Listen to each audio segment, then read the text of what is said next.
Hi, everybody. Hi, Evan. Hello. How are you doing? I'm doing great. I have been having a fantastic time on the number one app on the United States App Store. Yeah. Zhao Hongshu. Yeah, dude. Also known as Red Note.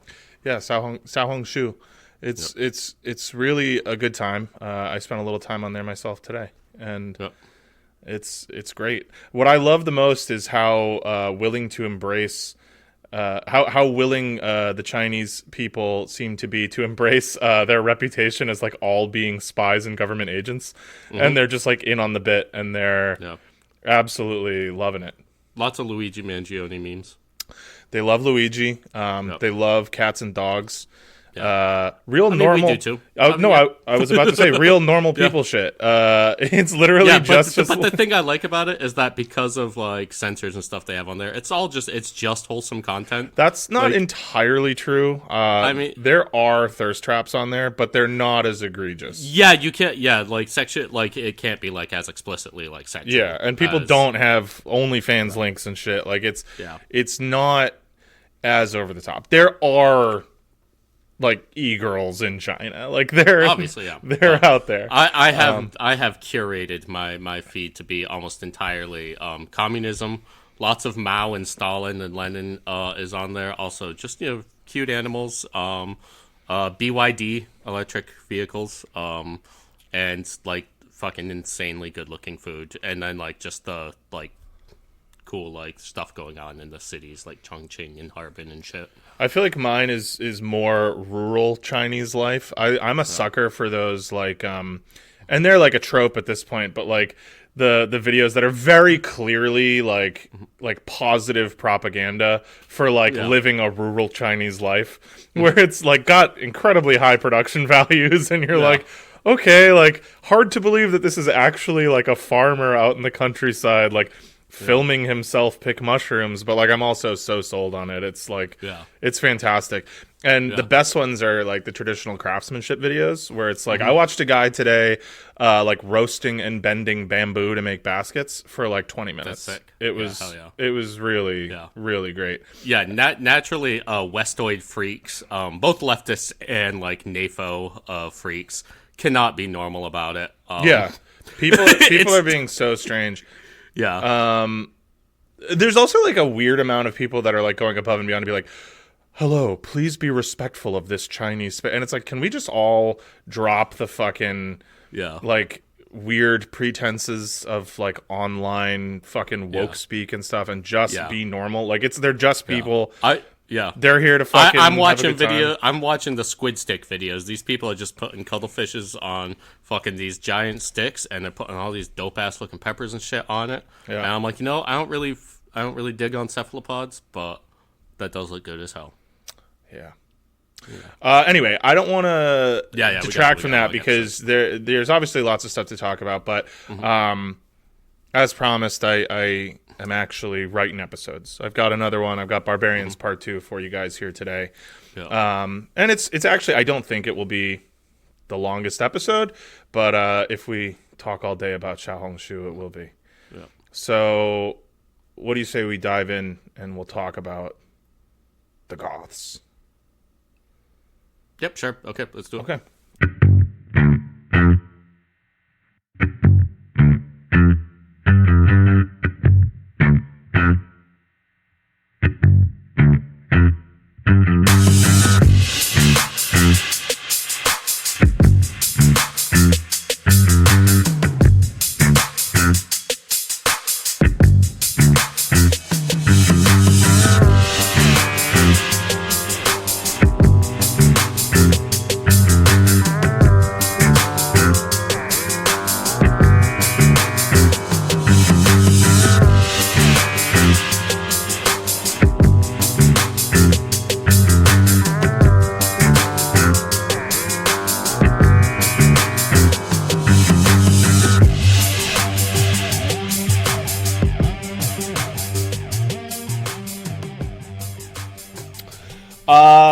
So welcome back to Left Unread, folks.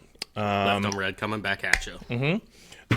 This week, we are returning, as I said, to the exciting world of Barbarians, the people, but also my ongoing new series of the same name. The last episode in the series, and the first episode in the series, was episode 143, where we sort of laid the groundwork for all of the episodes to come, and I kind of tried to outline my mission statement, which, as I'm sure is predictable, has already changed ever so slightly, just in terms of the number of episodes I think it's going to take to do this, but otherwise it's basically the same. We explored the fragile state of the Roman Empire, the rapid expansion of Christianity, and the growing unrest on the imperial frontier. Honestly, it's a great episode, if I do say so myself, and I'm not going to spend a whole lot of time recapping. We're going to kind of just keep it rolling, assuming that you've listened to that. So I do recommend you go back and listen to it. Obligatory plug for our Spotify playlists. There are 2 of them.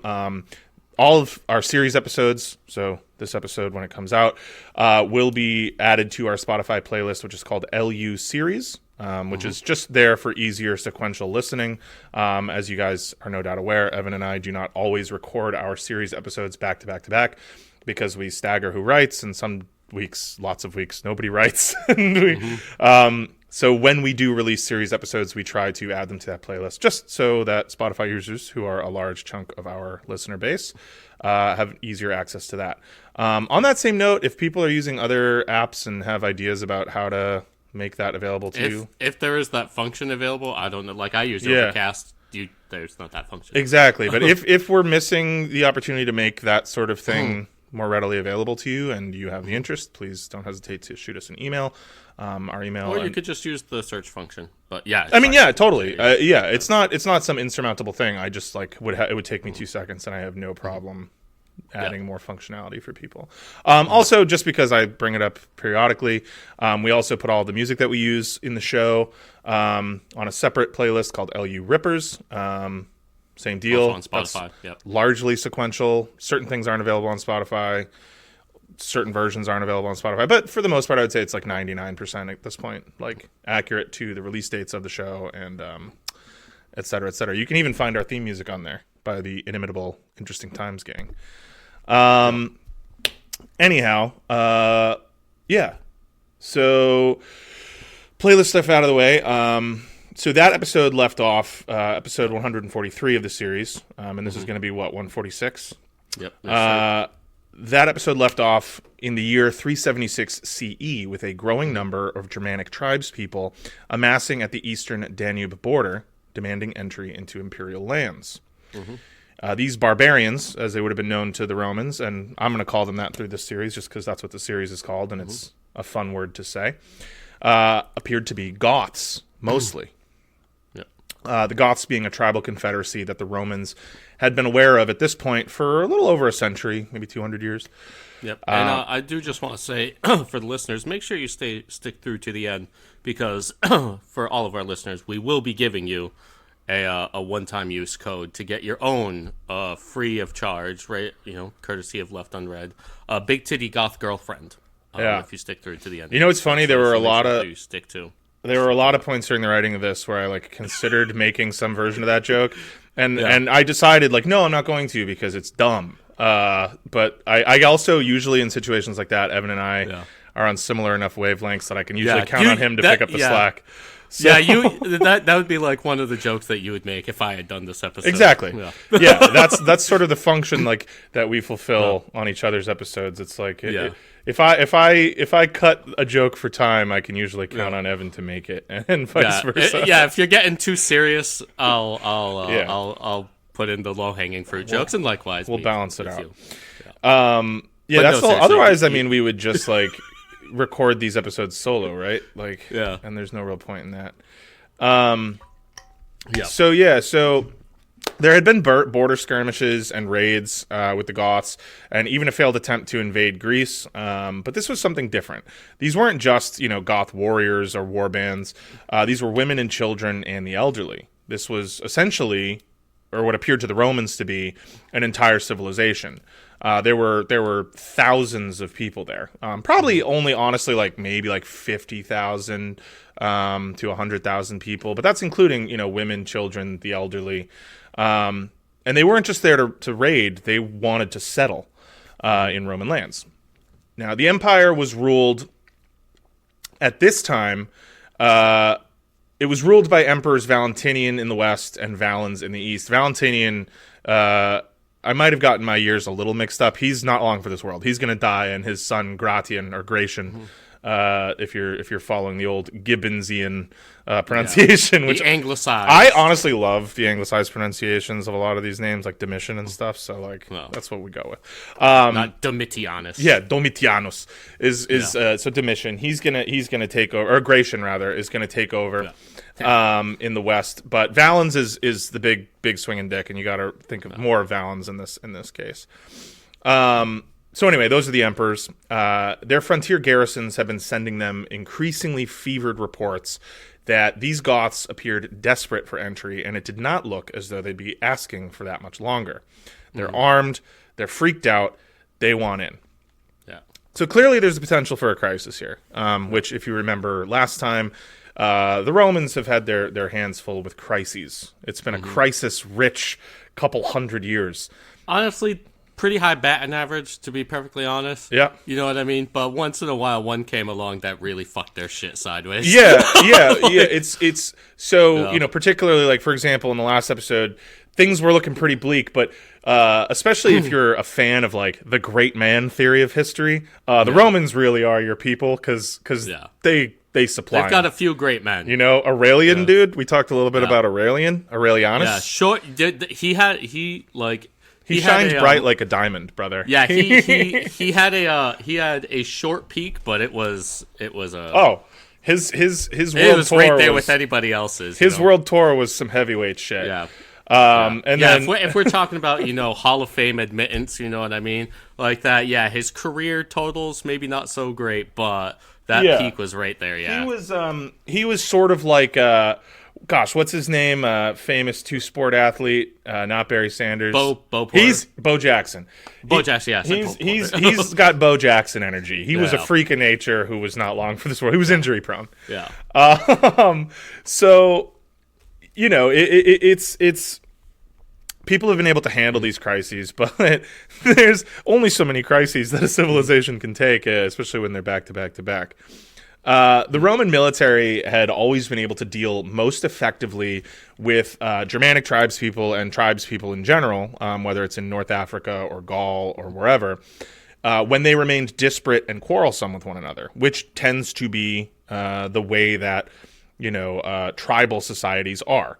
They tend to be rather harmonious within themselves, but also tend to exhibit, especially in Europe, pretty warlike tendencies towards one another. Mm-hmm. And this was often the case, so lucky them, right? Mm-hmm. The northern and eastern European frontiers had remained relatively easily defended, if not easily expanded. It was tough to conquer in Germania, but it was also really easy to kind of keep them fighting each other and play that game, and you weren't really worried about big Germanic invasions, at least for, the bulk of Roman imperial history up to this point. Yeah. However, when German tribes had managed in the past to unite, see Arminius and the Teutoburg Forest, they had proved fierce adversaries in the past as well.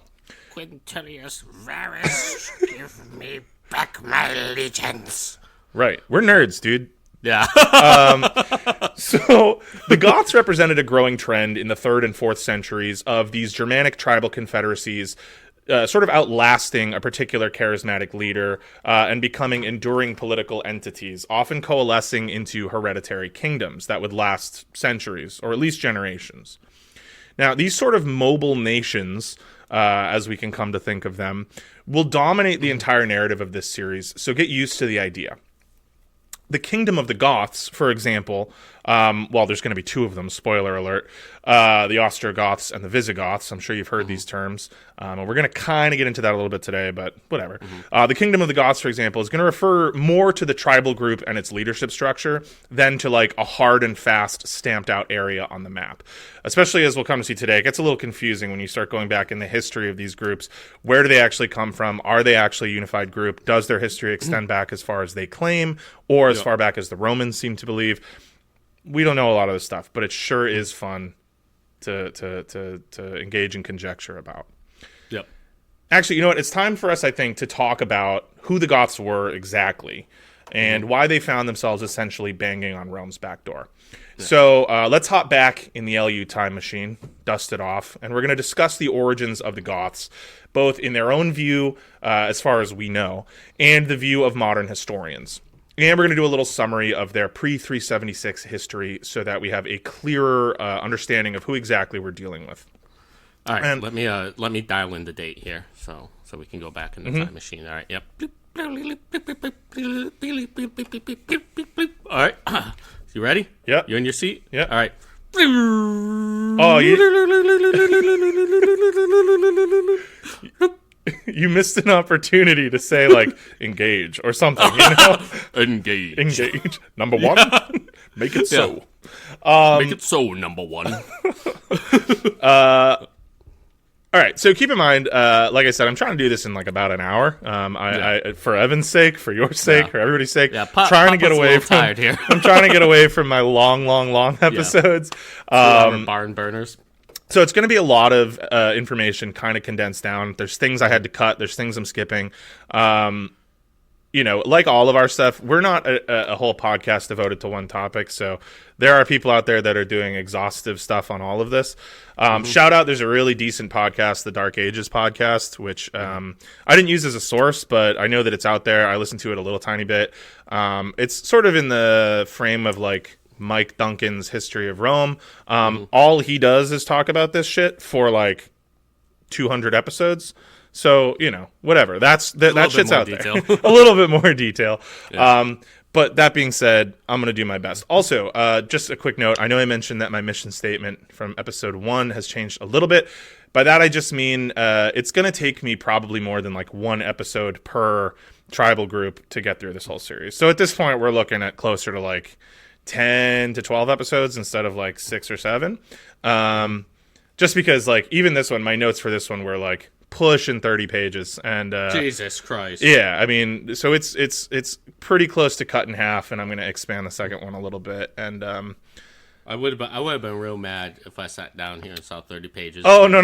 It just wouldn't be feasible. I mean, like that's like a 3-hour episode, and we're just not going to do that ever. So did it once. I think we had one where you did 28 pages, and that was like over 2 hours. Yeah. Which one was it? Was that like one of the Sengoku episodes or the Aztec episodes? No, that was one of the Julius Caesar? No, fucking why can't I the fucking Aztec episodes. Oh yeah, I just said one of the Aztec episodes. Oh, I didn't hear you say Aztec. That's okay. No, you said Sengoku and then I said Aztec. Caesar. Oh, I didn't hear you say Aztec. That one was like over 2 hours long. I was sitting here just like by the end, I was like doing the Kubrick stare at you. Yeah. And like just like the picture of you. What are you gonna do? On Skype, I was just like, what are you gonna do? What are you gonna do? Hey, what are you gonna do? I like these big topics, but I'm trying to get better at trimming the episodes down. So whatever. It's luckily it's interesting stuff. So there's gonna be a lot of these. But otherwise, it's going to be essentially the same. Like, I still have the same basic structure for the series. And also, just so you guys know, so as I said, this episode is going to kind of turn into 2 episodes about the Goths. And then that story will also sort of bleed into, narrative-wise, into the Hun episode or episodes. So don't worry if it seems like certain storylines remain unresolved or unfinished. I'm going to get to all of the juicy, good stuff. And then also I'm ending the series with a kind of bookend episode like the first episode where we'll sort of re-examine the state of Europe after all of these episodes and kind of sum everything up and zoom in and be like, okay, we just threw a lot of information at you over however many episodes. Well, like at the dawn of the Middle Ages. Right. Here's what the start of medieval Europe looks like. No. So yeah, we'll hit it all, and as I'm doing this, it's just sort of evolving in my mind how the narrative structure works, but we'll try to make it it do be like that with these long series, man. It do, yeah, they balloon. And which is cool, because I mean, it's I'm learning a bunch of cool new shit, and I'm having a good time doing it, so. Anyway, so before Robert Smith and the cathedral at Notre Dame made being Gothic cool, it was actually really like hard and brutal for most of history. And yes, those two things, like Goth culture and music and Gothic architecture, are named after the Goths. And that maybe we'll talk about in that last episode. But again, spoiler, they didn't wear a lot of black or anything like that. Some of the nomenclature for the Goths or the descriptions of them do mention wearing black, and I think that sort of lent itself to like Goth subculture, but it's not really a thing. They also didn't build like big stone edifices and stuff, so I don't know. But either way, if you want a real hot topic, it's Proto-Germanic history.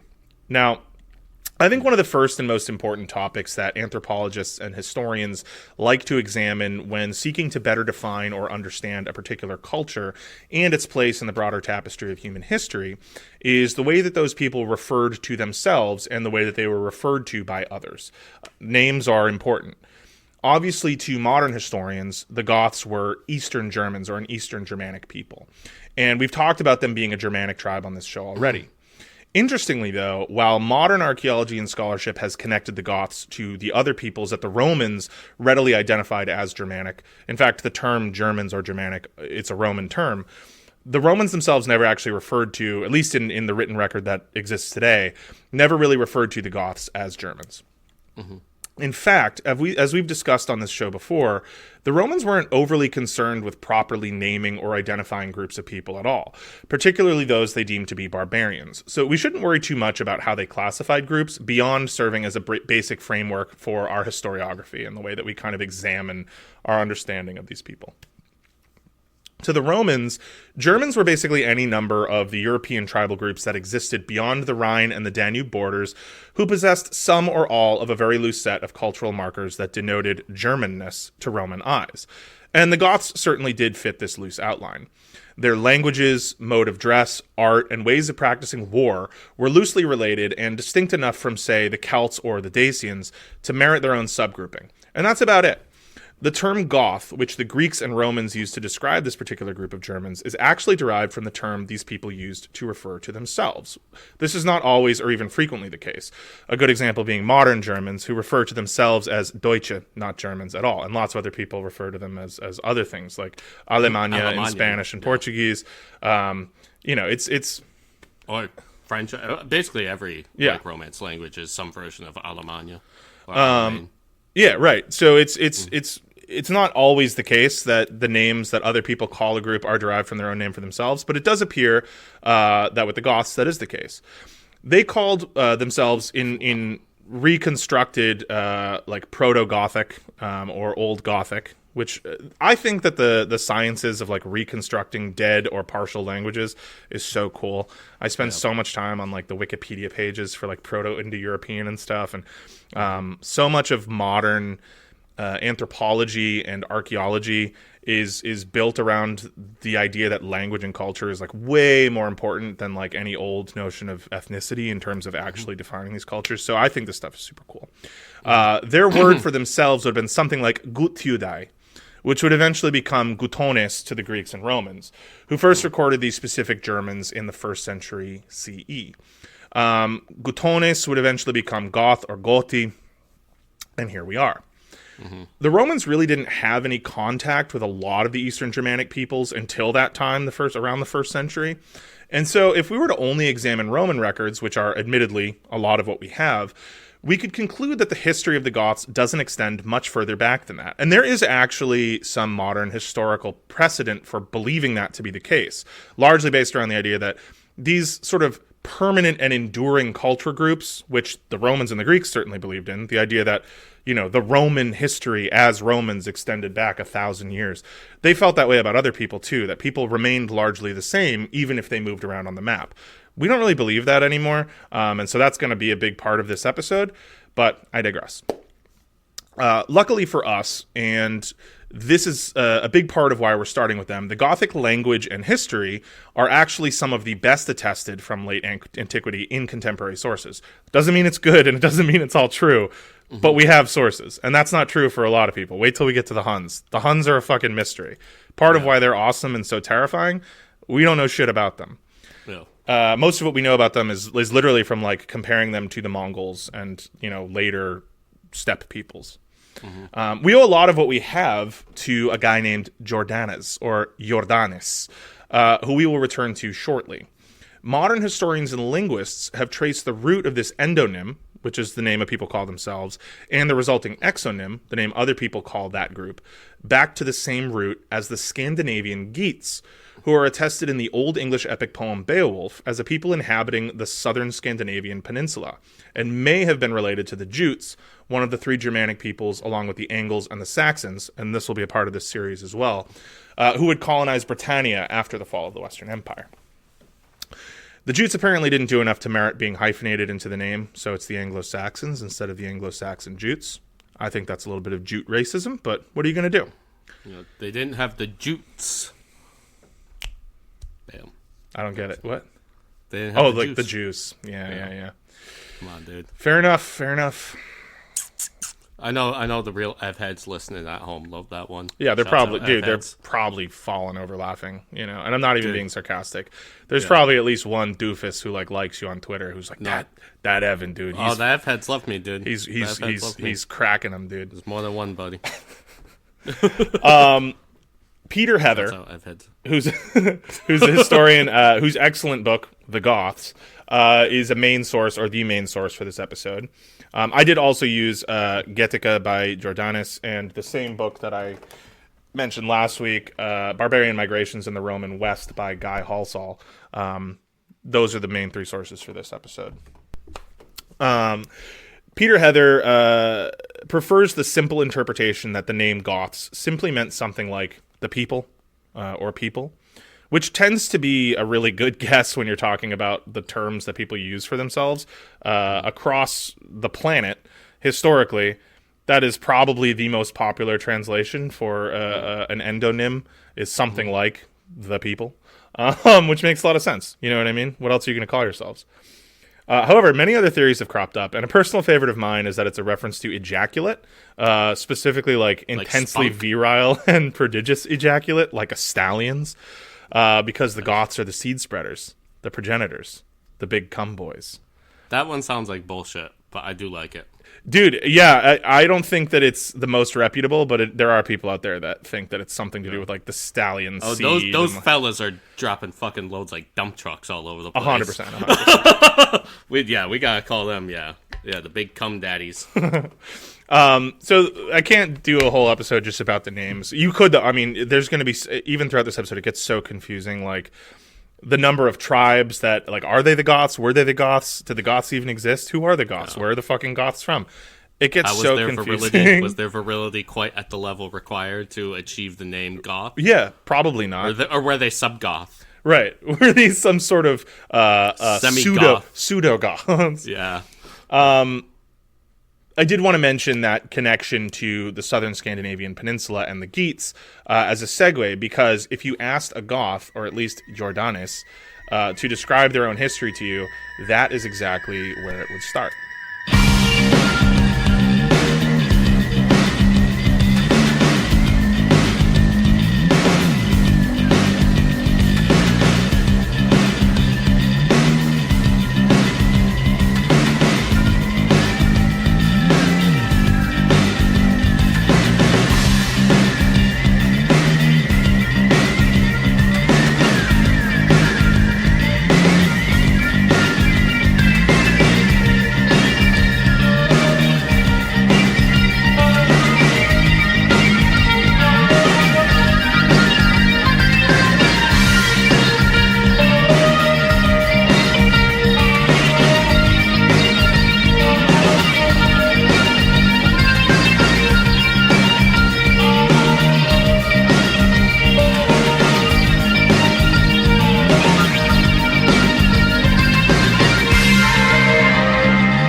Now, Gothic prehistory, i.e. anything that existed before a written record, is simultaneously relatively well attested, but also, as I said, quite mysterious. The earliest sources we have on their origins, culture, religion, and language are all external, and generally written in much later centuries. The most well-known ancient historian of Gothic history, as I said, is Jordanes, an Eastern Roman diplomat turned historian whose 6th century book Getica is considered the holy grail of ancient sources on the Goths. Jordanes himself claimed to be of Gothic descent and therefore supposedly had access not only to the written Roman record, but also to oral histories and records of the Goths, which he supplemented with earlier Greek and Latin scholarship, Procopius being one of the most notable.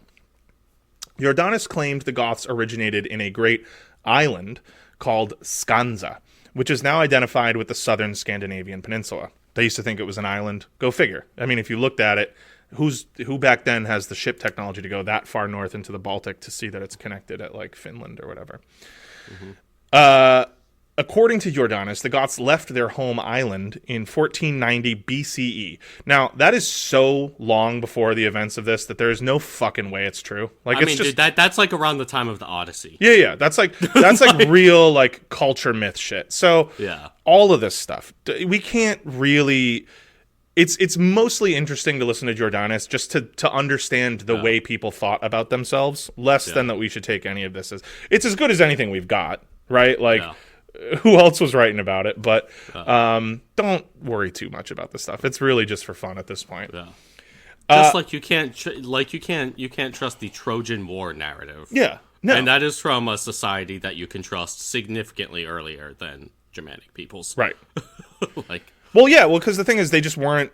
Now, the Goths eventually did write their language down. There is a written Gothic language, or at least we have fragments of a written Gothic language, mostly from much later liturgical texts, like religious stuff. But even that language isn't fully, you know what I mean? They weren't writing down their history. It was all oral. And that's the case with most of human history, right? All we have is a very limited amount from the few societies that started to write things down. So apparently in 1490, the Goths left southern Scandinavia in 2 large boats and sailed for the mainland to resettle. Not too many of them. No. Their king at this time was apparently a guy named Berg. And for whatever reason, he took his people abroad in search of a new home. Now, there are, of course, numerous historical examples of people doing this. Food scarcity, conflict, invasion, climate change, whatever. Lots of reasons to leave your home and move somewhere else. In fact, that's basically what this whole series is going to be about, people finding reasons to do that, and it's going to be all of those reasons. Generally, modern historians reject the notion that entire cultures would frequently uproot, and rather that splinter groups will split off and resettle for any number of reasons. You know, this isn't like a real-time strategy game where you can literally just uproot your whole nation and move it. Of course, some people would stay behind, big groups would leave, sometimes more than others, whatever. So, like in our 376 timeline, for example, and again, every time I mention that, I want you guys to remember, in 376, the Goths are at the border of the Danube. They're trying to get in, right? That's where our last episode ended. That's ostensibly where this episode started. And now we're just kind of examining who the Goths are while we figure out what they're doing at the border, right? Mm-hmm. So like in that timeline, with Goths amassed at the border, that probably wasn't literally all of the Goths. Now, if you read a lot of the sources, they're going to say the Goths had uprooted. And no, some Goths were definitely still back where they were. And they were probably still like related sub-splintered off groups all the way back up to, you know, the shores of the Baltic Sea, right? Like, there is a chain of splintering groups splitting off that at some point back you can sort of connect to these people that we know of as the Goths. Mm-hmm. But enough of them decided that they needed to leave that here we are having this story. So the legendary King Berg brought his people to the mouth of the Vistula River. Not the Fistula River. This isn't about Louis the 13th, the Sun King, or the Louis the 14th? Yeah, Louis the 14th. Louis the 14th. The 13th is the Cognac. The 14th is the Roi Soleil. Yeah. Which we actually have an episode about if you'd like to. Our most disgusting episode. Yeah, it's despicable. That was one of mine. I did write that. I wrote that one. I wrote the one about drinking pee. Yeah, you wrote the piss one too. Yeah, a couple of our real gross ones are me. So anyway, I did do the one about the Pneumas though. Pneuma was this guy. Those were nasty. when they start ripping out of Oh, anyone. it's Go like listen body to it. horror, dude. It's like body horror. Yeah, Yeah, listen to it if you haven't. horrible. Yeah. So they moved to the mouth of the Vistula River, Fuck off. to a place that Jordanes refers to as Gothiscanza. So they moved from Scanza, now they're in Gothiscanza, where they settle for, quote, the reign of 5 kings. That's how long it is. Which somehow also takes things like basically up to like the 1st century CE. So the reign of 5 kings is like, first of all, very like long boat ride. Very it's long like a boat 1500-year jump. Like they're, Yeah. I don't know. Don't fucking worry about it. Like these people were all batshit insane, and like Jordanes was probably like a syphilitic freak, although they didn't have syphilis back then. Did you know that? Yeah, well, Syphilis was a New World disease. Yeah, it was. Yeah. That then spread to the. It spread hard, dude. Yeah. That's how you got. Who was it? Was it Dostoevsky that had syphilis? No, I don't think he did. He had epilepsy. Oh, okay. I don't think he had syphilis. Nietzsche had syphilis. That was. Yeah, you can tell. Nietzsche. That was a crazy bastard, dude. Nietzsche had fucking syphilis bad, dude. Which, I mean, he did be fucking, I guess. So good for him. He did be sucking some dirty shit, Yeah. So anyway, don't worry about timelines too much. Everything's all fucked up.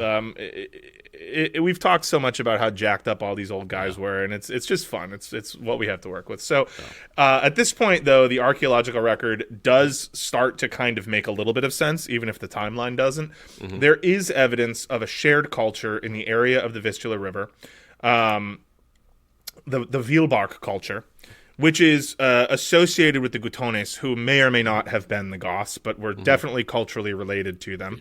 And that would sort of evolve into the Chernyakov culture, which is definitely Gothic. And we'll talk about that in a little bit. There is little archaeological evidence of a Scandinavian origin. People have obviously looked into this. There's a little bit there, but definitely once you start to get to like the Baltic region, that's where you start to see stuff that looks more recognizably like Proto-Germanic, Eastern Germanic, stuff that sort of contrasts with like the Pomeranian cultures and whatever. And you start to have a little bit of what seems like a reasonable assumption that these might be like early Goths. Chernyakov sounds like a word of the Slavdom. Well, so it is. So that's just because it's the culture base is in modern Ukraine. Yeah. It has nothing to do with anything that those people would have called themselves. Yeah, it's like, I guess, Slavicized. Yeah. It's literally just the place where they found the first archaeological dig. Oh, okay, there it is. Yeah, that's most of these things. Like anytime you see stuff like this, like the Vilbar culture, the Chernyakov culture, that's usually doesn't have, or like in Japan, for example, like the Yayoi culture, they weren't called the Yayoi people. They wouldn't have called themselves that. That's just the place in Tokyo where they found the first. I prefer Yayoi. Sure. Oh, you Yaoi? Yeah, Yaoi. You're talking about Yaoi? Yaoi, yeah. You ever watch Bucake? Dude, I had a friend in high school who will remain nameless, but who I remember one time he was like, "Hey man, have you ever heard of Bucake?" And I still, dude, there's something about that pronunciation of Bukake that it makes it 10 times worse. So there are, however, there's not a lot of evidence of a Scandinavian origin, but I mean there are lots of seemingly related place names, and as I said, people names like the Geats, but also there's Gotland and Gotaland, and then there's all these different groups that were tested at the time: the Gutones, the Gotones, the Gauti, that predate the Goths. It's a lot of really similar names of ostensibly similar Germanic roots, so it really is chaotic. Now, if the root of that really does come from something like, we are the people, then of course that would make sense that there would be lots of groups that had similar sounding names. They are all speaking related languages. Some of them, like Goth and Vandalic, are mutually intelligible, like Portuguese and Spanish sometimes are, right? It's like not that different. Well, Portuguese and like Galician Spanish, yeah.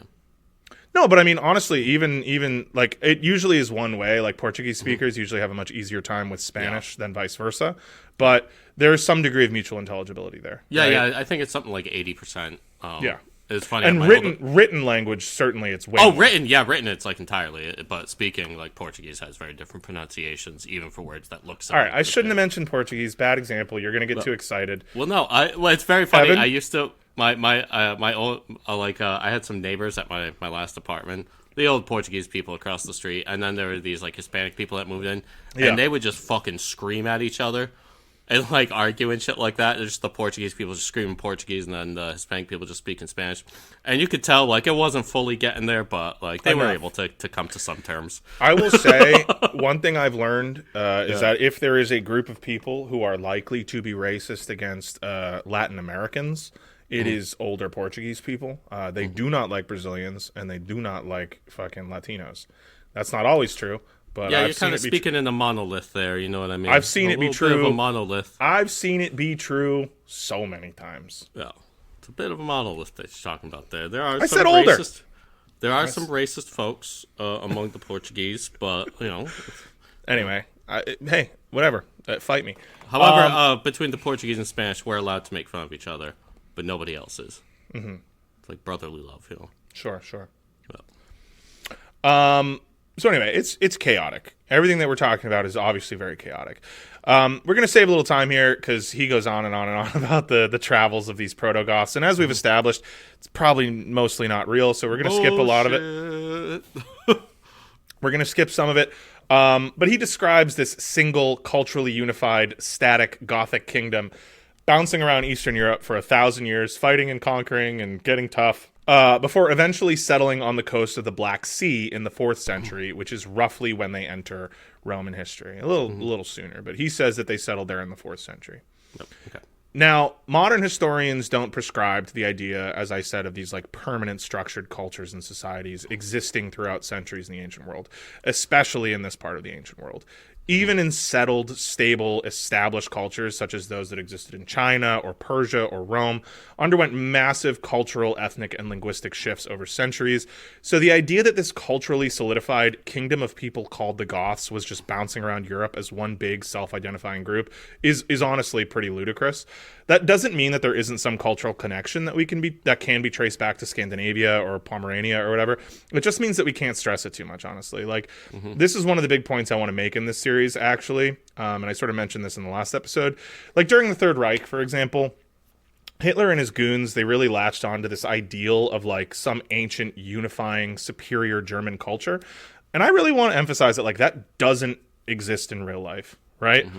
They and modern white supremacists who followed them and eugenicists and other idiots, they love the idea of these like pure, unbroken cultural lineages that they can self-identify with. It's why people get so obsessed with like 23andMe and stuff. I mean, that I'm not saying everybody who's into that is a Nazi, but what I am saying is that like this obsession with like tracing your roots, the reality is like we're all a mishmash of everything, and people have just been bouncing around the planet forever. As long as there have been people, they've been bouncing around. What are you smiling for?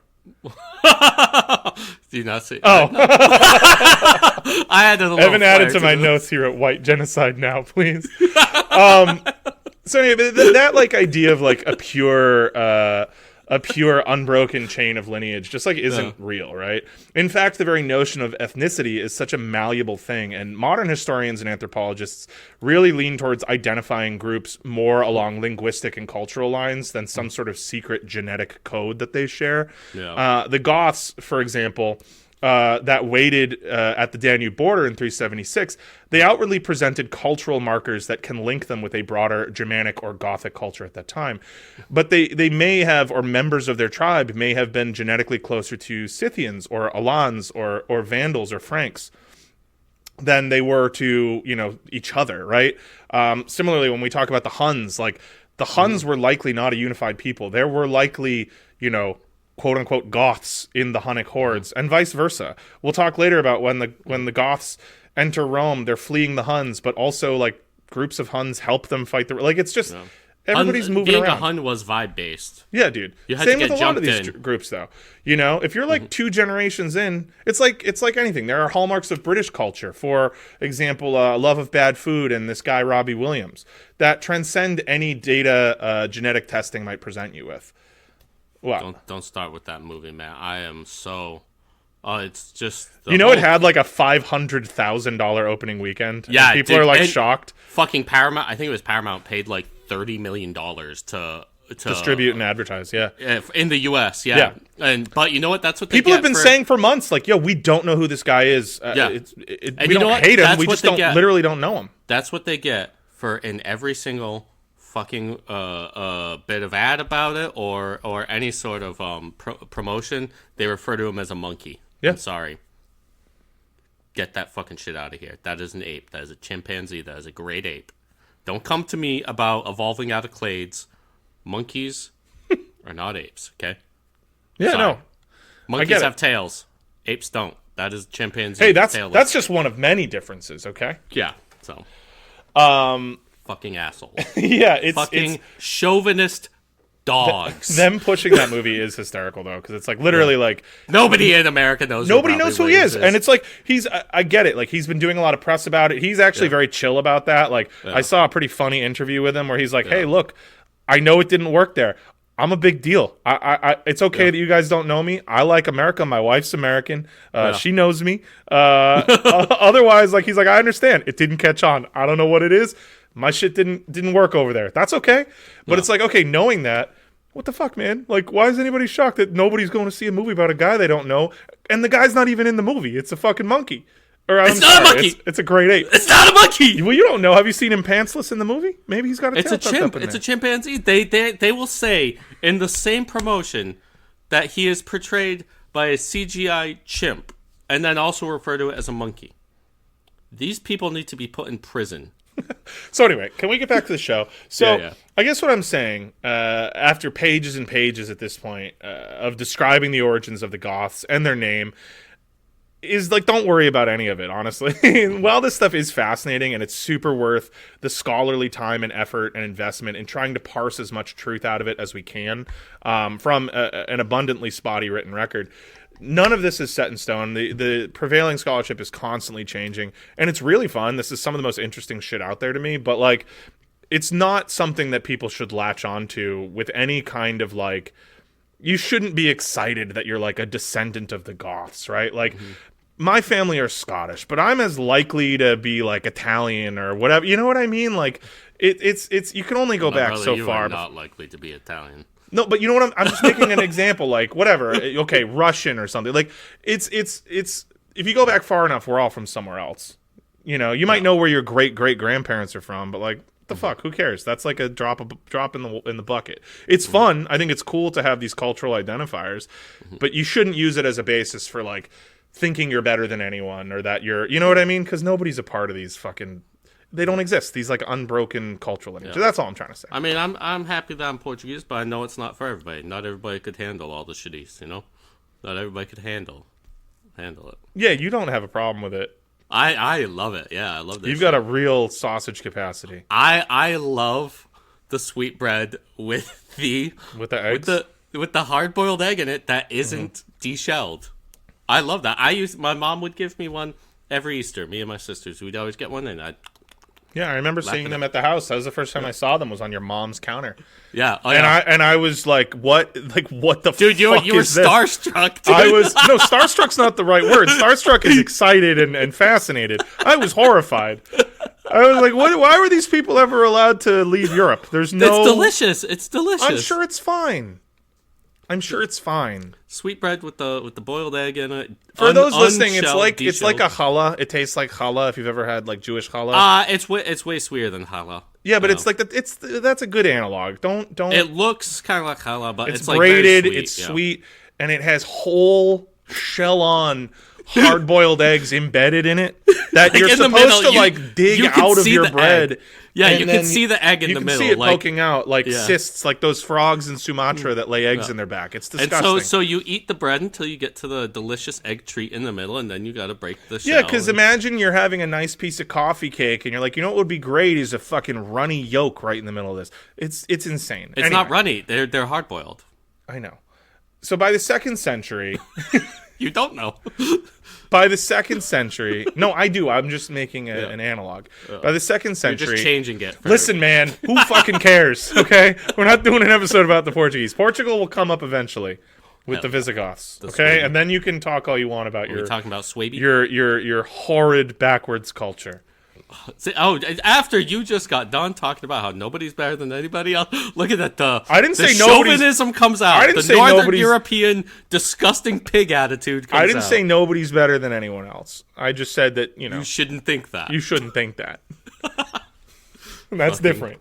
Pig man. All right, so by the 2nd century, identifiable quote-unquote real Goths and the broader Veilbark culture with whom they are maybe associated had shifted southward, and this was a trend amongst the Eastern Germanic peoples in general, this shift southward towards the Eurasian steppe.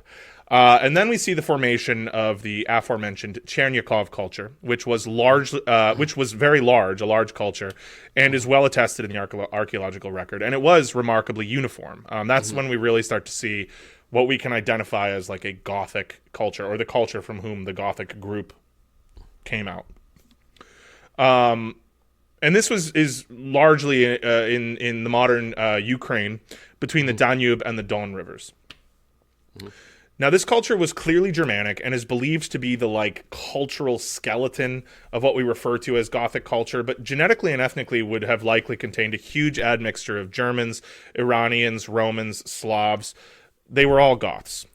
At this stage, you definitely had, quote, Goths serving in the legions, and the cultural exchange across the imperial border was a noted and real thing. So we've left the realm of make-believe with Jordanes, and we're discussing legitimate, attested peoples at this point. Granted, they were inhabiting a region historically known to Romans as Scythia or Scythia, and so were often called Scythians or Scythians, which is confusing because when we think of Scythians, we think of a nomadic, Iranian-dominated steppe culture, more akin to something like the Mongols or the Huns.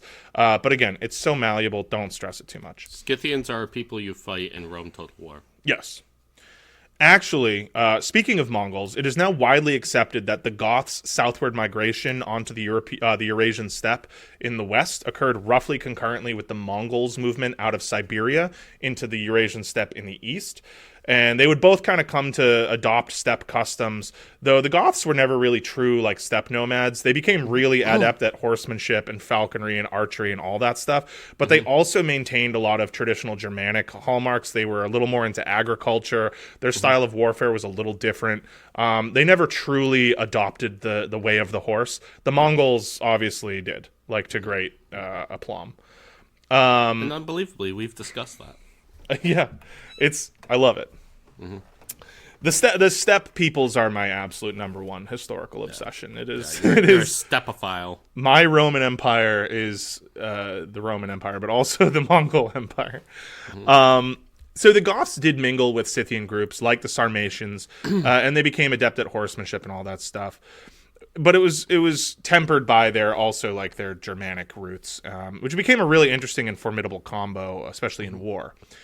Now, during this time, the Goths were coalescing into unified kingdoms, the precursors to the famed Ostrogoths and Visigoths, which we'll see the sort of start of at the end of this episode. In the mid-3rd century, a Gothic king named Cniva, or Neva, conquered the Greek city of Philippopolis and killed the emperor Decius in battle. At this same time, seaborne invasions of Greece and Asia Minor by Goths, or people identified as Goths, became more frequent. So this is another big difference with a lot of the steppe people. They were really into boats. They were good at boats. They lived on the Black Sea. They were not shy about the water. Do you remember Claudius Gothicus? His cool name. He defeated the Gothic invasion of Greece. And Aurelian, when he was fighting off Goths during his goated reunification tour across the empire. This is that time. He's fighting those Goths. And so during this time, 2 major Gothic tribal confederacies came to dominate the scene. You had the Greuthungi, or the Greuthungi, who lived east of the Dniester River, and would form the largest and dominant component later on of a group that we call the Eastern or the Ostrogoths. Mm-hmm. And you have the Tervingi, who will be a little more prominent in this episode, mainly because they lived further west of the Dniester, and would form the backbone of the Western or Visigoths. And because of their proximity to Rome, they're just a part of the story a little earlier. So they tended to be the Goths who were more likely to join the legions, have more contact with the empire, but also be involved in those invasions and the raids that we mentioned prior. The Tervingi, yeah. Yep. So these are the 2 main groups, and they're both present in certain numbers, mostly Tervingi, but they're also Greuthungi as well, assembled at the border in 376, begging to be let into Rome. And they're both explicitly named in records of the Eastern Emperor Valen's military expedition into Gothic lands to subdue the tribes there in the 360s, which is like the immediate precursor event to 376. It's how Valens sort of meets some of the Tervingi leaders, and it precipitates a lot of the events that are now going to come. From the cradle bars comes a beckoning voice, this thing spinning. You have no choice.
Now, I am going to dive deeper into this in the next episodes for reasons that will seem obvious momentarily, but I mentioned last episode and have obviously kind of spoiled and hinted in this episode that despite their cultural dominance in their little corner of the Eurasian steppe, something pretty spooky had convinced the two largest groups of Goths to come together, pack up their stuff, and appeal to Rome for the right to settle in Roman lands. So I'll come right out and say it in case you haven't guessed it. That thing was the arrival on the scene of the Huns. The Huns. The identity of the Huns is even more mysterious than that of the Goths, and I'm going to take a lot of time figuring that out, but suffice it to say, the Huns were no fucking joke. And the Goths are good fighters, as we've established, right? None of these Germanic tribes, any random dude or lady for that matter, in any part of Europe at this point, especially the parts that weren't like part of the Roman Empire, would have just like absolutely fucked you up in a one-on-one fight. Like everybody was just tough. The world was harsh, and people living out in the fucking hinterlands were living a hard life. They were strong. Everybody knew how to fight.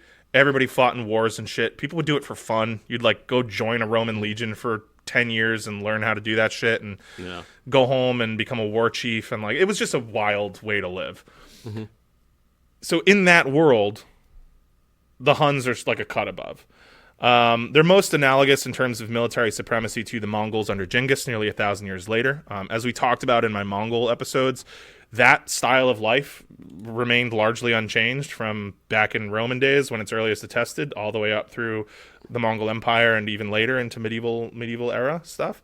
So like their technology, their style of warfare, it's essentially the same thing. And so think of this as like proto-Mongols, warriors on horseback who probably were more Iranian or Persian in like ancestry or even Germanic, but who were essentially living that steppe nomad lifestyle. They come pouring out of the east and they catch all of the Germanic tribes that are at this point inhabiting the sort of western steppe, absolutely scared shitless. Yeah. The Caucasus. And shit. So if you listened to that Mongol series, you know that when steppe nomads decide to unite and go to war, your options are pretty limited. You either surrender, you run, or you get got. Yeah, like if you stick around and fight, you're probably going to lose. People just aren't prepared for a Cantabrian circle. People don't know what to do about a Parthian shot. They're not expecting this fucking horseback archery shit. It gets them every time. And that lasts for thousands of years. And so the Tervingi and the Gruntungi, or at least those that are now on the border, they chose to run. They're not stupid. They know what's up. They had fought some pitched battles against the Huns. They got their shit handed to them, and they were like, you know what? We're gonna get out of here. Not with it. I remember Greece being super chill. Let's see if we can just go live there, because I'm not doing this. Yeah, not haven't been on this land too long. I'm not so rooted in it. That's all right. I'll leave. Yeah, it's cool. At this point, right? They're only like a few centuries. They've only been on this land for like a few centuries.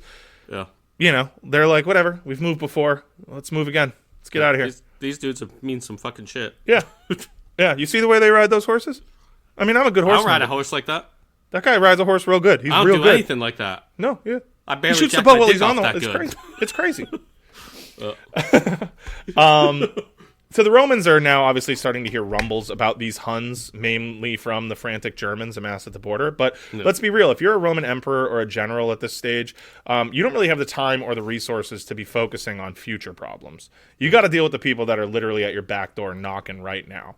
Yeah. So let's bounce back. Plus, also, you're either trying to become emperor or trying to stave off somebody else becoming emperor. Yeah, right. You're trying to get promoted or to pay the legions or not get. It's a mess. Yeah.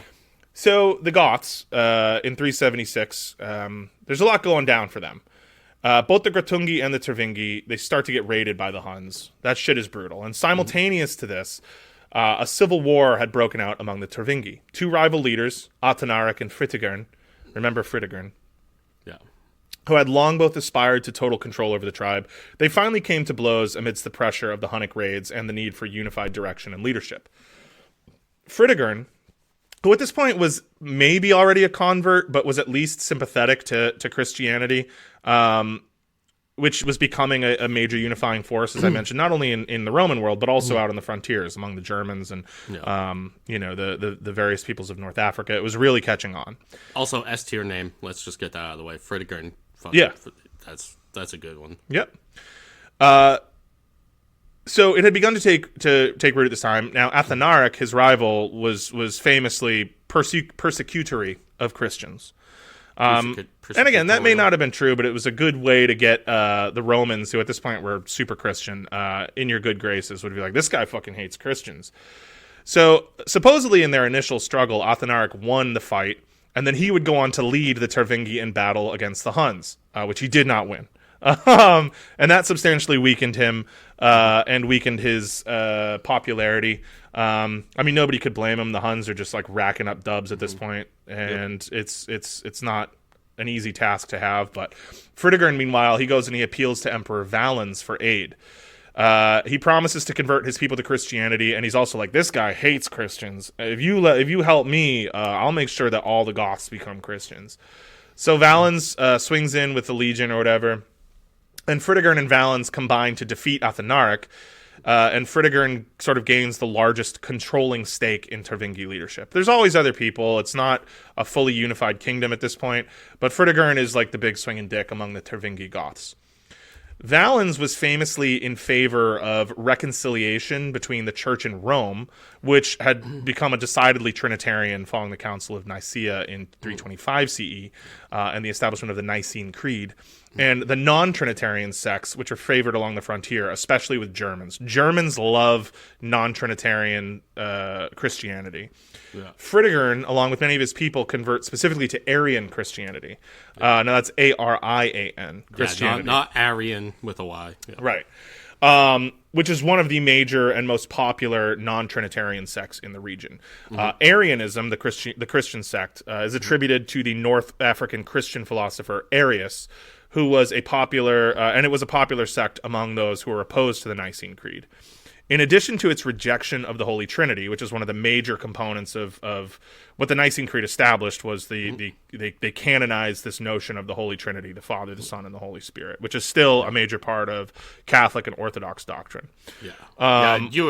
There have been many attempts to reject that have all been heresies throughout all of Christian history. But so another part of this that would make most modern Christians, whether they're Trinitarian or not, because most Protestants are non-Trinitarian, and Protestantism is extremely popular now globally, some version of it, but they are generally all believers in the divinity of Christ. Arians also did not believe in the divinity of Christ. They did not believe that Christ himself was God. They believed that he was maybe the Son of God, definitely the prophet of God, definitely the most important prophet of all time, but was not himself divine. He was a man. He did not bodily rise and go to heaven. He maybe died and spiritually was in heaven, but he was not himself a god. Yeah, they rejected homoousios and homoiousios. Right. Of the same substance, of the similar substance. Right. They did not. They were like, hey, no, both you flesh are and wrong. blood. Yeah. He was definitely sent here by God, definitely the one true prophet, definitely the Messiah, but he was a man. And that is considered heretical by basically every Christian alive today. And people didn't like it back then either. But you know who loved it? German tribes. They fucking loved it. And a lot of that has to do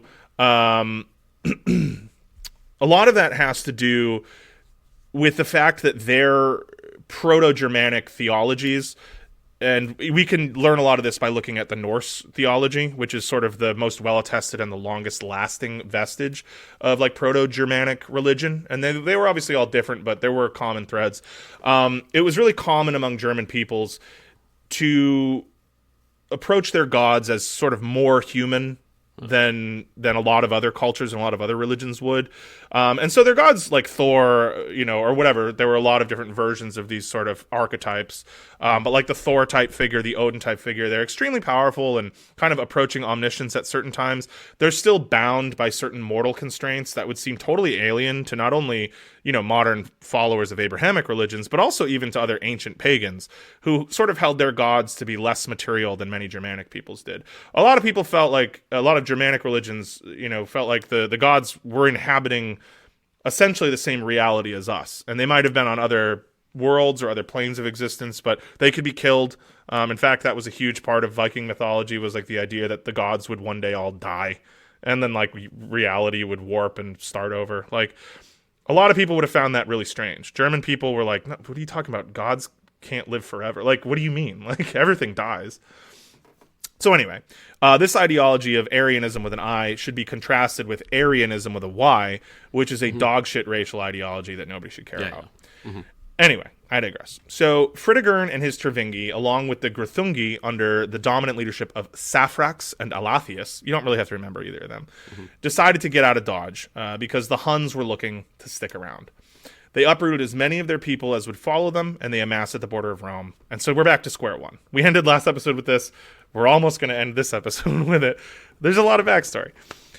So initially, the Emperor Valens decided to be beneficent, and sensing the benefit of having these well-armed, bellicose Germans inhabiting his hinterlands and sworn to his service, he agreed to allow the Tervings, or the Tervingi. You see both terms used a lot. I've been saying Tervingi most of the time, but sometimes Tervings. That's a more German way of saying it, into Roman lands. It just so happens that at this time, which probably informed this decision, Valens was in the south, the southeast, preparing for war in Armenia, and thus had only a fraction of his forces stationed in the Balkans. So he was also likely aware that if the Goths there decided to invade, it would probably get pretty gross and nasty pretty quickly, because he just didn't have men there, and he couldn't split away from the war in the south. So by now, resettlement of the barbarian tribes within Roman borders was an established tradition. It was used for hundreds of years at this point by emperors to shore up military support and to provide new taxable citizenry in border regions. It also helped that Valens had dealt with Fritigern before. He trusted him, and he appreciated that he had converted to Christianity. So he offered favorable terms to them, offering land and food in exchange for military service, etc., etc. He even allowed the Tervingi the right to stay together as a unit, which is really rare.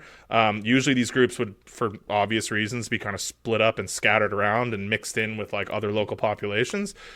He was willing, because he saw how sort of weird and desperate the situation was. He was like, you guys can stay together. You can even pick where you go. So they chose Thrace. Great. There's room in Thrace. You guys can have some farms. Yep. However, Valens didn't know or trust the Grithungi. They were more eastern. He hadn't dealt with any of their leaders. And so he said, you guys cannot come in. The Tervingi, I know Fritigern. He's a good Christian. You guys can come in. Grithungi, no thank you. It's a bad move. So the Tervingi were supposed to hand over all their weapons at the border. That was part of the deal. This obviously did not occur. They either bribed the Roman guards at the border, or the border guards were like so outnumbered they realized it would be silly for them to like try to force the issue. Realistically, some combination of both. Like, I'm sure there was some token gesture of goodwill, but also it's like, listen, dog, you're not taking our swords and shit. Like, we're coming in. Let's come to an arrangement. Yeah, it's gonna be okay. I'm gonna keep my sword, thanks. Yeah. So either way, they didn't get disarmed. So you've got this fully armed band of fucking really stressed out, really fucking strong Gothic warriors. Yeah. And just picture it, like long-haired dudes, tall, blonde, beards, trousers, which the Romans found really strange. Now, at this point, their soldiers on the frontier were probably wearing trousers, but like still, these are really alien-looking things. Like, these Germans looked like, I mean, Vikings or whatever. Picture it. They were fucking barbarians, dude. And they're just filing past, like, armed to the teeth. And these Roman auxiliary dudes on the border, who by now are, like, totally pansified by, like, civilized life, are just watching these dudes march in, and it's like, what the fuck, dude? What's going on? I don't know. I love thinking about moments like that. Like, what would it have been like to see, like, one of these wild fucking men, like, just walk, like, a dude who you just know could crush your skull. Yeah. And they're afraid. This is what a MAGA man from Texas feels like, seeing the migrants at the border. Seeing like, Baron Trump, dude. I am just like Valens. Yeah, exactly. I am exactly like the Romans in 376. This time, we will not let the barbarians into the gates. I really also, want to caution people against drawing any connections to that and like modern border policy. Like, these are what morons think. Yeah, that's dumb guy shit. Like, yes, okay, there are examples of times when border, but this is, I mean, dude, this is 2,000 years ago. Like, it's a different vibe. The poor fucking Hondurans trying to cross the border to escape genocide are not the fucking Huns. One of the easiest dumb guy things you can do is look at anything happening in America today and go, this is exactly like ancient Rome. Yeah. But I mean, you should learn about history. We don't want to tell you not to learn about history. Yeah. It does repeat itself, but like, there's things change. Yeah. Hey, it happens twice. First as tragedy, then as farce. Yeah. And then a third time as a threequel. As a thing. The Hangover Part 3, dude. Yeah, neither tragic and definitely not funny. Yeah. Actually, I guess just tragic again, tragic. So they keep their shit. The reason that I bring that up, though, is like, so you picture these people, these like hardened people that are like looking at you like, yo, don't try to take my soul. Like, don't do that. I'm going to keep that. Don't do that. Stop. And you're like, okay. I'll put my hand on your chest. I'll put my hand on your chest, dude. But, like, you see that, and then you realize, like, these people are running from something. Like, what is that fucking guy scared of? Yeah. That's the scariest guy I've ever seen. Yeah. And there's, like, 10,000 of him. What are they fucking scared of? That should put a picture in your mind of, like, the Huns, dude. Who, like, by all accounts, were probably much smaller than these people, but were very scary. Oh, the scariest man. Like a Mongol. We talked about that when we talked about the Mongols. A small people, but a fucking spooky people. Yeah. And actually not even that small. They were probably smaller more because of malnourishment than they were, like, some genetic predisposition to shorter height. Like, certain cultures are taller, certain are not. Like, if you look at modern Mongolian dudes, they're big. Those are big fucking people. Yeah. Wrestling is their national sport. Like Tibetans who tend to be smaller because of the lack of oxygen. Right. Same thing with like people who live like up in the Andes Mountains as well. Yeah. It's an oxygen thing. You can't be that big. Yeah. That's why we don't have giant spiders running around anymore. Yeah. Yeah. There was the atmosphere used to be much more oxygen rich, and that's why we had fucking like millipedes the size of fucking alligators and shit. Dude, can I tell you, I would not want to time travel back to basically any period in human history. Like, when people talk about time travel, it's like, what the fuck? Like, or even pre-human history, any real period of history on Earth. Yeah. Is so much scarier than right now. And obviously there's scary shit going on right now, but like just in terms of like the planet wanting to kill you.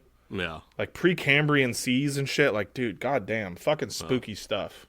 Yeah, well, Cambrian would be scarier than Precambrian. No, I'm sorry. Yeah, what am I thinking? Not Precambrian. Yeah, Precambrian would be like volcanic. Yeah. Which would also suck.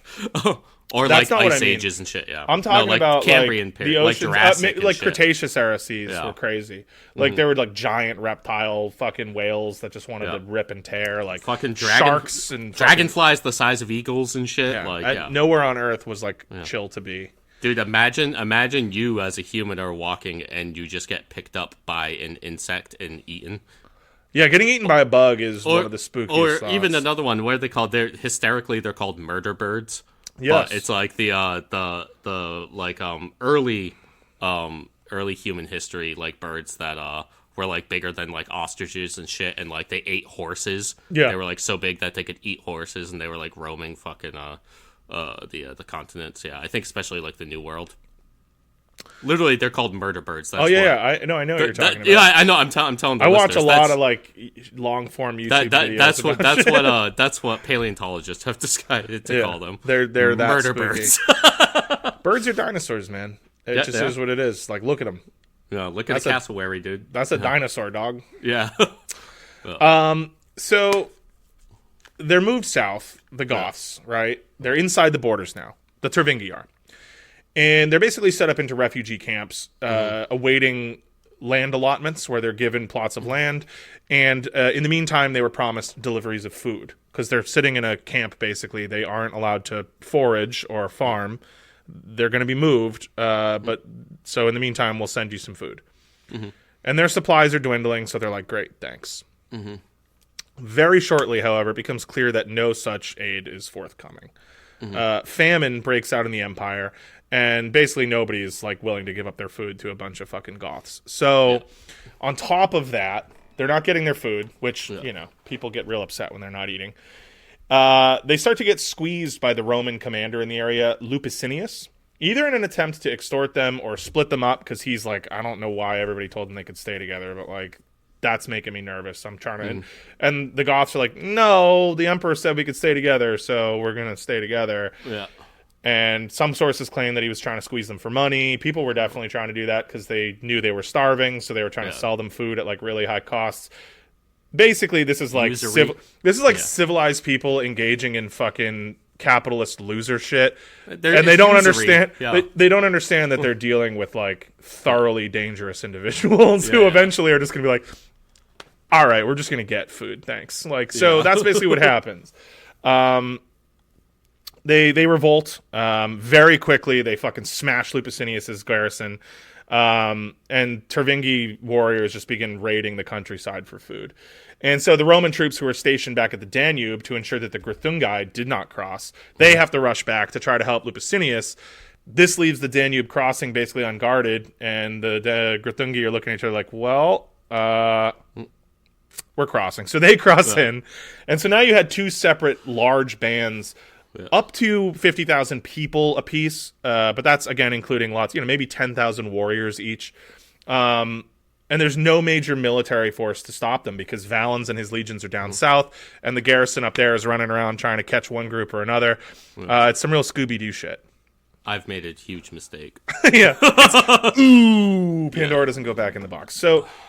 during this time, Fritigern's main rival for leadership now in the Tervingi is a guy named Alavius. He either gets killed or whatever, like, just gets deposed, or he swears fealty because they need unified leadership. He disappears from history. So at this point, Fritigern is the guy. Yeah. And the Greuthungi who had crossed, they join up with the Tervingi and some other Goth and non-Goth Germans. And this group is going to kind of become, this confederacy is going to kind of become the early seed for the Visigoths. So I'll sort of call this group the Visigoths from here on out sometimes, but that isn't like as official. That'll be more of an official thing next week. And then Ostrogoths, don't even worry about that. So this group, they hire help from some Huns and some other Germans, some Alans, and they manage to defeat all attempts to subdue them. So again, I think it's fucking crazy. Like, they're fleeing the Huns, but also there's some Huns that are like fighting for them as mercenaries. It's the whole thing is chaotic. So finally in 378, Valens is able to extricate himself from his war in the south. And by now, his nephew Gratian is the emperor in the west, and he promises to send or to lead some supplemental legions out to help.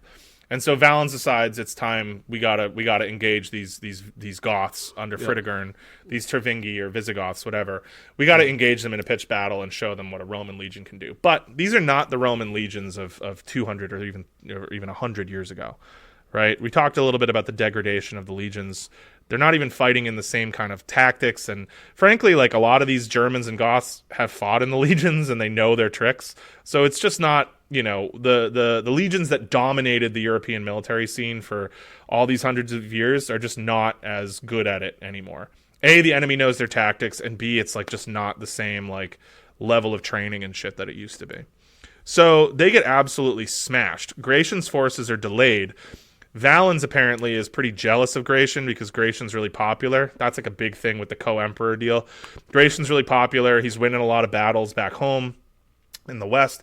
And Valens is like, you know what? I'm not going to wait for him. So he goes and he tries to fight Fritigern on his own. Gets fucking rocked. The Battle of Adrianople, the Goths absolutely smash Valens' legion and they kill the emperor. It's like a total rout. It's a big deal. And so they get a ton of momentum from that. They're like, hell yeah, these Romans are pussies. And they're just start rampaging through the countryside. They head south towards Constantinople, which at this point is now the eastern capital. And they are narrowly prevented from taking the city. Valens' widow, Domnica, organizes a defense, and the mostly Arab garrisons of the city apparently freak the shit out of the Goths because they're just willing to like do freaky stuff. So the legend is that one Arab soldier dressed in only a loincloth ran up as one of the Goths was like trying to approach the walls and slit his throat and drank his blood. And so everybody was like, all right, like those are pretty big walls and it's filled with insane people. So maybe Constantinople's not worth it. So they just start pillaging the countryside around it. Valens, meanwhile, is replaced as emperor in the east by Theodosius I, who, along with Gratian in the west, attempts to continue fighting the Tervingi, who by this point had once again split from the bulk of the Greuthungi. The Greuthungi moved west into Pannonia, and it's unclear whether Gratian defeated them or just signed a deal with them, but either way, they're kind of out of the fight. They settle down peacefully in Pannonia, which is much closer to Italy. And the new emperor in the east, Theodosius, decides that he has to deal with Fritigern. So in 380, he marches an army east to drive the Goths back into Thrace. Unfortunately, this new army that he formed was filled with raw recruits and barbarian auxiliaries, many of whom are either Goths or, Vandals or whatever. People who recognize these Goths think this guy Fritigern fucking rocks. And so once the armies are assembled, it's like that scene in Braveheart when all the Irishmen defect, except imagine it's like basically the whole army. His army just melts. Like, all the Germans in the army rush off and defect to Fritigern. All of the like non-Germans who are fresh recruits are just like, fuck this, and they run the other direction. So it's not so much that they get defeated as they just like evaporate into thin air.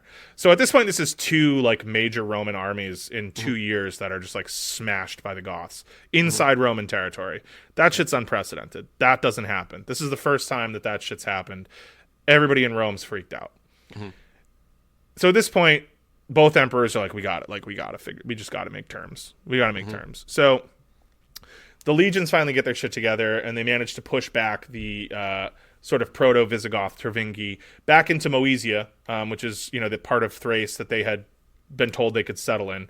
They don't even boot them out of the empire. They're like, you can stay, just like, please stop fighting us. And they're like, we'll honor all our previous terms, and like, you can just be autonomous and do your own thing. Like, please just help fill the army back up. And they're like, okay, yeah, no problem.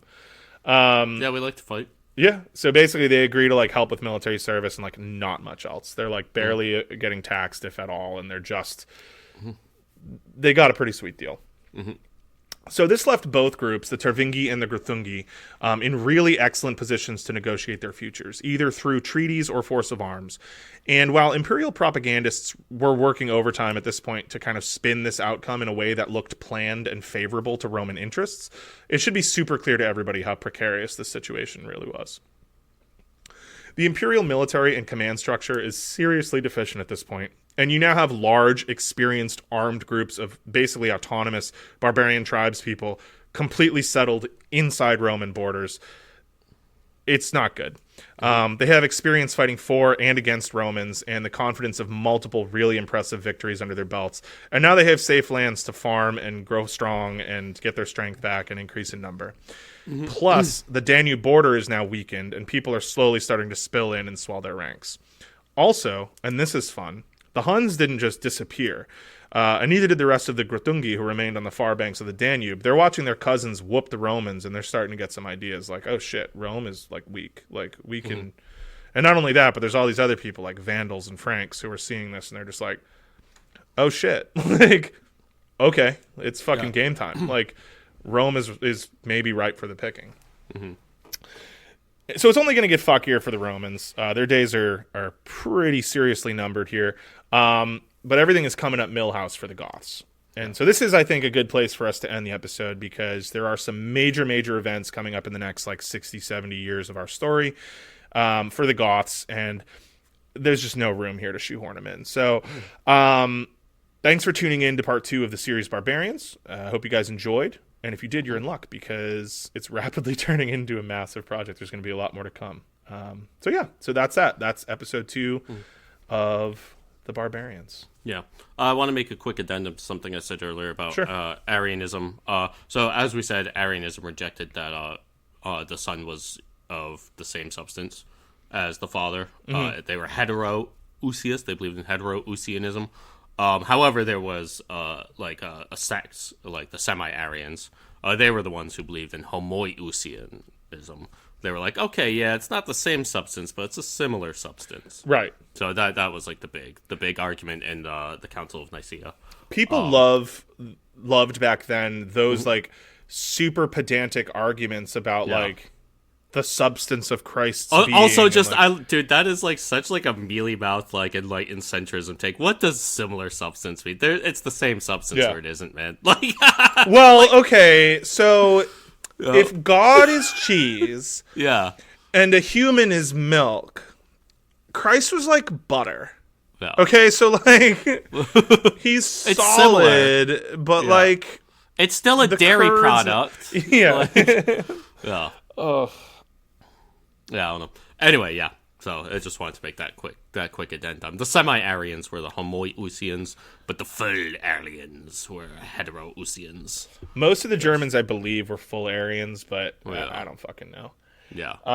And again, Germans and Aryanism, don't get it twisted with that later shit. That's dumb shit. This is also dumb shit, but it's way... This is Aryanism because it comes from a guy named Arius. Yeah. Not because it's and actually the Aryan peoples are Iranian peoples, not even fucking Germans. So I don't know where that all fucking comes from. But anyway, was there anything you wanted to add? No, I don't think so. No. All right. Do you want to do the outro? I'm all talked out.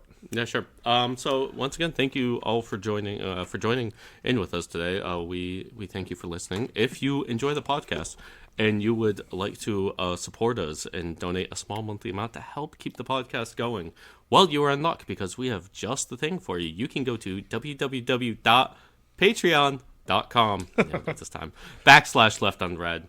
You can go there. You can choose different tiers to donate a small monthly amount. And if you are on an Apple device, please do not use the app on the App Store because they will surcharge you an extra 30%. That does not go to us. Doesn't even go to Patreon. It goes directly to Apple just for using their service. That's 30% on top of what you donate to us. So don't do that. Just go to www.patreon.com /leftunread. If you're on an Android, you can go through the app. And if you can't do that, if you can't afford to, that's fine. You can support us in other ways. You can rate and review us on your podcast app of choice. Helps us get boosted in the algorithm, find new ears. You can also tell people about it. You can tell your family, tell your friends, tell your coworkers. Next time you're at a Nicene council, you can interject some stupid, boring debate about whether God is Jesus and is the Holy Ghost, and you could say, hey, the boys at Left on Red talked a little bit about that. Why don't we hear what they have to say? You can listen to Left on Red. Yeah, you can scandalize the Bishop of Antioch and his cohorts. Holy vestiges will become ruffled. But yeah.